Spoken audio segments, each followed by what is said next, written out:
All right. For this episode of Intermission, we decided we're going to have a little mock draft. We're going to talk about a current starting five. If we had a little draft with each other, which team would be better, and then all time. So, he's a little baby. He cried for the all-time number one pick. So I'm going to start off with the number one pick of current. I'm taking LeBron James. Do I need to explain anything else? So I got the first pick. We're just going to alternate. Is that fine with you? Fine with me. I'll take KD. For that next pick, I'm choosing Chris Paul. Alright, you want to explain it all, or are you good? Chris Paul is the best point guard in the game. He knows his role. Debatable. He knows what to do. Debatable. He knows exactly what to do. He knows when it's his turn to take over. He knows when it's time to give it up to the better players. Got away with a little foul last night. It doesn't. That's irrelevant. So far, my point guard will be Chris Paul. Whatever LeBron I want to put at, he'll be my small forward. I'll take Steph Curry as my point guard, the actual true best point guard in the NBA, the guy that no one can stop from three, the guy that can manage to score and still average 9 or 10 assists, the guy that has better handles than Chris Paul, the guy that is a better passer than Chris Paul, the guy that doesn't get away with as many calls as Chris Paul. So he'll be my point guard, and Kevin Durant's my shooting forward. Taylor? All right, I'm gonna tell you Marcus Aldridge, best big man in the game. That's a heartbreaker. That's a true statement you just said, because he's just been playing like it. He's the best big man in the game. Okay, so we did that. Notice how we're glossing over the shooting guard position because it's the weakest position right now. It is the weakest. Kobe's out. Harden's not playing well. D-Wade's here and there. Injured. So we have. Can we do coaches or we just do players? We're doing players. Okay. So for center, do I take that? I'll take Tim Duncan as my power forward because he's still Tim Duncan. He's still the greatest power forward of all time. Him or McHale. So you're laughing now. I don't know why you're laughing. Who's the greatest power forward of all time? We're not talking about it. I'm talking about Kurt right now, how they're playing. Okay. And I'll still take Timmy D because he still can manage to do whatever he wants. okay, so you're going to take Tim Duncan as your power forward. For my center, I'm going to take the best center in the game. That's Dwight Howard. He still is the best center in the game. That's great. He gets overlooked. I'm going to have Dwight Howard. That'd be a perfect combination of Dwight and LaMarcus, inside-out combo. I don't know how you could stop that. That would mesh very well. Exactly. All right. I'm gonna go straight to shooting guard. Even though he's not having a great series, that's an understatement. I'll take James Harden. He's got the best dribble drive action in the NBA, where you cannot. He always seems to get back to his left. You push him way right, and he'll Euro step. He's a great shooter, and I'll take him as my shooting guard. All right. For my shooting guard, see, I'm trying to play out the scenarios of how the team would look. I got Chris Paul at the 1. I got the best player in the NBA, LeBron. I got the best big combo there would be, LaMarcus Aldridge. True statement. And Dwight Howard. True statement. I need somebody to spread the floor. I need somebody that's not going to demand shots. Channing Frye. I need somebody that's not going to demand shots. I need somebody that's going to be a great three-point shooter. I'm taking the other splash bro, Klay Thompson. Klay Thompson. In my mind, he's playing the third best shooting guard in the league. If you want to say D-Wade's 2. D-Wade, Harden. Yeah, because Kobe's out. The shooting guard's a weak position. Who else in the playoffs? Monte Ellis. Yeah, exactly. I would take Danny Green. You could say Bradley Beal as an argument, but I would take Klay Thompson as my shooting guard. So I have a lineup of Chris Paul, Klay Thompson, LeBron James, LaMarcus Aldridge, and Dwight Howard. Who's going to round out your 5? That is a good question, sir. You look at the West. The West has a little bit more center, and I'm going to actually change what I'm going to do. I'm going to put Tim Duncan at my center. Okay. I'm going to put Blake Griffin in. We just managed to overlook him a little bit. No, I thought about it, but I think LaMarcus Aldridge is better. I agree with that, but he's not the. Aldridge has come on more at the end of the season than Griffin has. No, it's LaMarcus Aldridge didn't get the respect he deserves. 23 points. But you said, rebounds, if you're saying he's better than Blake, why didn't LaMarcus get better than MVP? Or one, it hasn't been established who's getting third. I think Blake deserves third because he kept the Clippers afloat when Chris Paul was out. Okay, that's your reasoning. Yeah, okay. He played like LaMarcus Aldridge is the best power forward in the NBA. I think LaMarcus Aldridge is. I agree with that. So I'm going to have Timmy D at my center, Blake Griffin at my 4. I have Kevin Durant at my 3, James Harden at my 2, and then Steph Curry at my 2. The matches are Curry, Chris Paul, Harden, Klay Thompson, you got KD and LeBron, probably the best matchup scenario there. Then you have Blake and Marcus, and then Tim Duncan and Dwight Howard. Didn't Tim Duncan dominate Dwight Howard last year in the playoffs a little bit? We're not talking about that. I think that Dwight Howard will do his job against Tim Duncan. And I think he's not going to be worried about scoring. I'm coaching this team. So you're just telling Dwight to be a defensive presence. You're telling Defensive presence. You're telling that big ego. I'm going to tell him to clear the boards, and he's gonna get LeBron's going to drive. Defense collapse. That is Lob City 2.0. Chris Paul and Dwight Howard. Are you kidding me? That will be a deadly pick and roll scenario.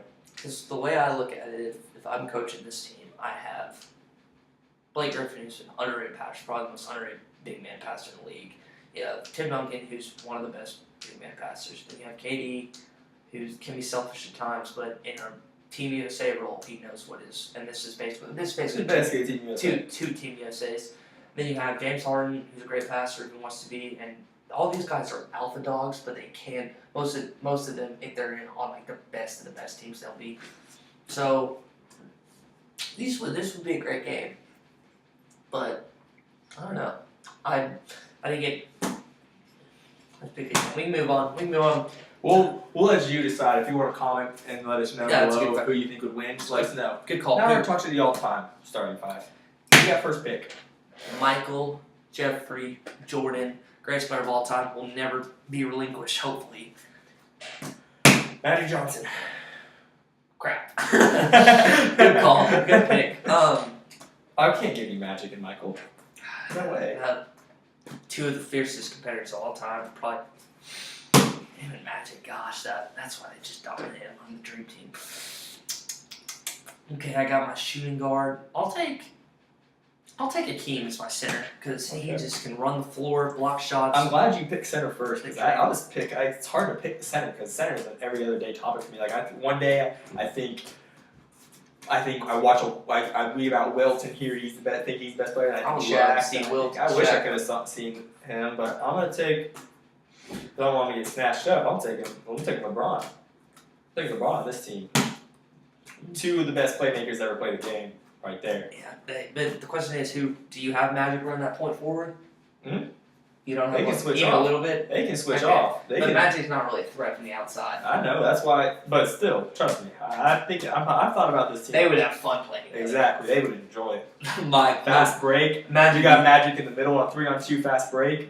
I don't even want to know who your third person is running that fast break. Because if you think about Worthy and Byron Scott and Exactly. who's the shooting Cooper were the main guys running that fast break. But you think about LeBron and Put LeBron in that. It's really better than like LeBron on one side and I might have picked Blake Okay. Griffin on the other side. You just picked a shooting forward. I'm gonna go with Larry Legend. Okay. Because he's still the greatest forward of all time, and he's just gonna feel a little disrespected by LeBron. He's the greatest forward of all. He's not the Greatest best. shooting forward of all time. He's not. I got Larry, Michael, and Hakeem so far. You can go ahead, sir. I will take. Power forward. Best power forward of all time. That's Timmy D. Tim Duncan's my power forward. No, Yeah. Timmy D. Tim Duncan. I he's don't on need to my- say more. It's Tim Duncan, the big fundamental. He's my forward. It's too big. Okay, then my 4 will be a little guy named Kellogg McHale, who was he's probably not the greatest power forward. He's a little behind Tim Duncan, but he probably has a better arsenal of post moves. Tim Duncan is just unbelievable. But I would say McHale has more post moves. So I'll take Kevin McHale as my 4. What's next? I mean, gotta take a shooting guard. Second best shooting guard of all time, in my opinion. That's Kobe Bean Bryant. That's true. That is a That true statement. matchup. That's an actual true statement about that you just said about Kobe. Kobe versus Michael. I'd love to see that. I Saw wish in the All-Star game in '98. Yeah, that doesn't count. I was like, put Kobe. I want to see Kobe in his prime against Michael in his prime. That'd be a matchup. Oh, it'd be a matchup. Michael would barely. He'd edge him out probably a little bit. Probably win. If it was like a one-on-one game of 21, he'd win by like 3. I feel like. I'd get 5. I'd say 5. But I'm not talking about Okay. that. So, who's your last player? So I'm looking for a point guard, and he took away the best point guard in Magic Johnson. And it's like that's the position where it's the biggest gap between 1 and 2 in my mind. I think. Oh, I would agree with that. Yeah. Friend Garrett Dukes, big Steve Nash guy. I got friends that are John Stockton guys. I feel like John Stockton just gave the ball to Karl Malone and just let it. I mean, he had some clutch shots. Let's be real. He's a great defender too. Yeah, he kept the Jazz in both series in 98 97 against the Bulls. But just looking at this position and just going back and forth of all the great point guards, you don't necessarily have to have a point guard at this position, do you? If you want to go somebody else, you go for it. It's not going to beat my team. It's not going to be magic. It's going to be your team. But just in this situation, Isaiah Thomas couldn't mesh well. I wish him and Michael. Oh yeah, him and Michael together. That's great. It's a great combination. If him and Michael were friends, that'd be so stacked. I'm trying to think who I want. Maybe I like it. Jerry West. Jerry West would be pretty solid. I'd take him as my point guard. He's a lights out shooter, great passer. I'll take Jerry West. So you got a lineup of Jerry West, Michael Jordan, Larry Bird, Kevin McHale, and Akeem Olajuwon. Yep. For my center to round out my lineup, I'm gonna put. Is there a point guard I'm missing? I love Jerry West, but I feel like I'm missing someone. No, Isaiah would have meshed well. Gary Payton, John Stockton, Jason Kidd. I would probably for my center though. I'm taking Oscar Robinson. I'll take Jerry. Yeah, Jerry's fine. Jerry's pretty good. I'd take Shaq. At center. Can Shaq throw those blows like he did in the early 2000s and get away with offensive fouls left and right? Is that okay? Oh, we're gonna play 90s style. Oh, that's what I like to hear. That means LeBron's not gonna be able to handle it. Oh, really? Because LeBron's 6'8", he hides like 260. Oh, but he seems to always flip his crap when he gets hit or anything. Like he did. Do you remember when Nazi Muhammad like pushed him and he goes? Okay. And You act like if the game was like it was in the 80s, LeBron wouldn't just adjust to it. Bill Laimbeer, bad Big Bill. Princeton, even said it doesn't matter what era it would be, and LeBron would still arguably be the greatest because he would adjust because he's that good of a player. He's physically a freak. So You realize he's just saying that because he hates Michael. Oh, okay, sure. Okay, but we're talking about. Are you gonna argue that? Take the football down. Okay, so he got a lineup of Jerry West, Michael Jordan, Larry Bird, Kevin McHale, and Akeem Olajuwon. I have a lineup of Magic, Kobe, LeBron, Tim Duncan, and Shaq. Who do you think is the better lineup? Personally, it's obviously a clear choice with me. We're going to play some 2K and decide this. We're going to figure out how to make that work. And just do blacktop. Exactly. So, while we argue this out on the court,